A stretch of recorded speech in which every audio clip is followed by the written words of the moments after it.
নমস্কার বন্ধুরা, আজকে আমি বানাচ্ছি ইরম্বা মণিপুরি ডিশ। তার জন্য নিয়েছি আলু আর যা যা সবজি আপনাদের ঘরে আছে সব কিছুই নিতে পারেন। ডাল ভিজিয়ে নিয়েছি, ডাল নিয়ে তার মধ্যে অল্প কাঁচা লঙ্কা দিয়েছি আর পেঁয়াজ কুচি, সবগুলি দিয়ে বয়েল করে নেব। দেখেন, ডাল সিদ্ধ হয়ে গেছে, ভালো করে সিদ্ধ করে নিয়েছি। ঘুটনি মেরে অল্প গরম হওয়ার জন্য কড়াইতে রেখেছি। আর এদিকে এখানে 2টা শীতল ভালো করে ধুয়ে অল্প একটু গরম জলে বয়েল করে নিচ্ছি।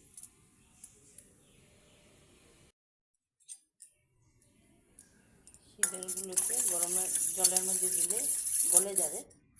তারপরে এটাকে অল্প ভালো করে মিলিয়ে কাঁটাগুলি ছাড়িয়ে নেব।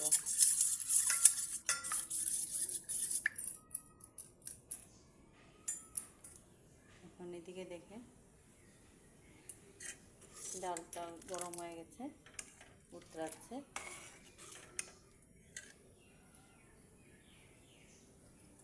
এটার মধ্যে এই শীতলের চুলগুলিকে এটাতে দিয়ে দেব। আস্তে আস্তে সবগুলি শীতলের জলগুলি দিয়ে ঢেলে দেব।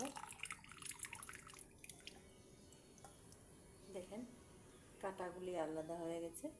এই কাঁটাগুলি এখানে দেব না, ডালের মধ্যে কাঁটা দিলে খেতে ভালো লাগবে না।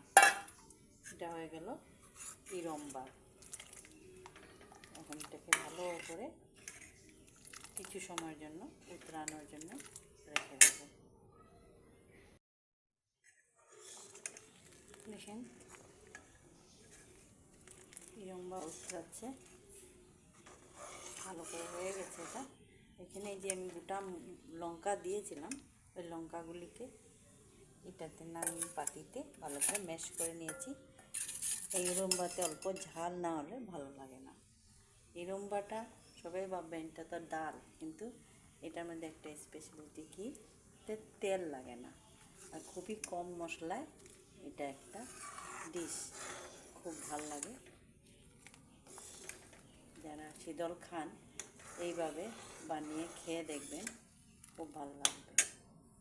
এখন আমি এটাকে ঢেলে নেব। আমি বাটিতে নামিয়ে নিয়েছি। একদম সিম্পল, না তেল লাগে না বেশি মশলা লাগে, কিছুই লাগে না। অল্প সবজি, আলু এসব দিয়ে ভালো করে ডালটা বয়েল করে একটা শীতল দিয়ে বানিয়ে নেবেন। খেতেও খুব স্বাদ।